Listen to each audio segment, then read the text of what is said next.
Angela Kelly's getting a tour of a sleep clinic this morning. Yeah, she joins us live from the Bellin Hospital in Green Bay with more. Hi, Ange.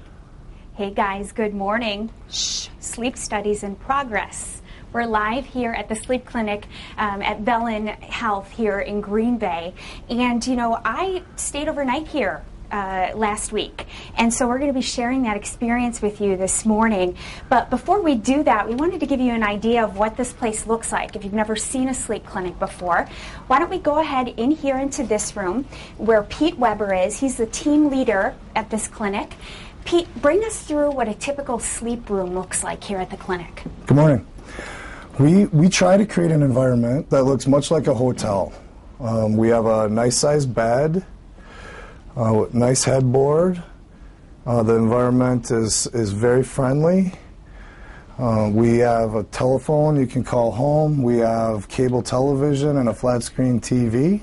Mm-hmm.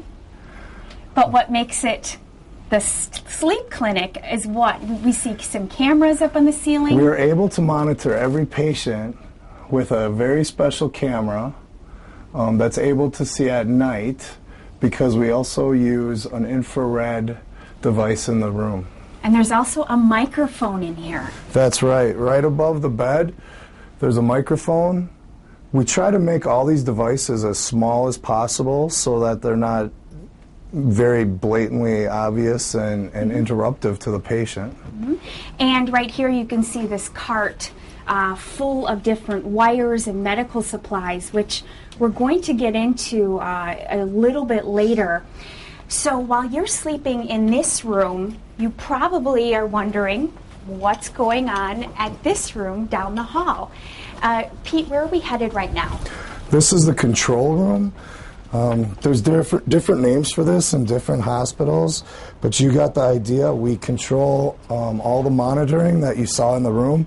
So the digital camera, the microphone, our techs can talk to the patients, they can hear the patients, they monitor their brain waves, they monitor their breathing, their heart rate, their oxygen level. And you actually have some patients sleeping here right now, and these techs are looking over the charts. Yes, they are. They monitor each patient all night. We don't allow anybody to be left alone. We're here for you. We'll make sure that you're safe. We'll make sure that you're comfortable. We'll make sure that everything that needs to be diagnosed for the physician is being monitored and being diagnosed. Mm-hmm.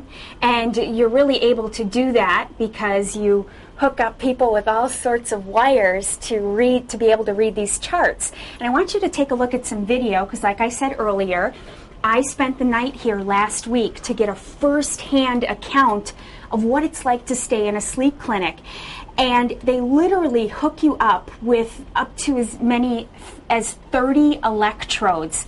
They're gluing them in your hair, on your legs. You have things around your chest and around your stomach, and it is quite a process. So coming up in our next segment, we are going to see more of that, learn more about how those electrodes can show you what your results are during a sleep study. Also, we are going to be able to pull up on a monitor what I actually looked like when I was sleeping. You can see the whole night of my sleeping. So it's kind of interesting, and hopefully it will give you a better idea of just how a sleep clinic works. Very, very cool. Yeah. So we'll ask you questions next time about how you were feeling and stuff like that.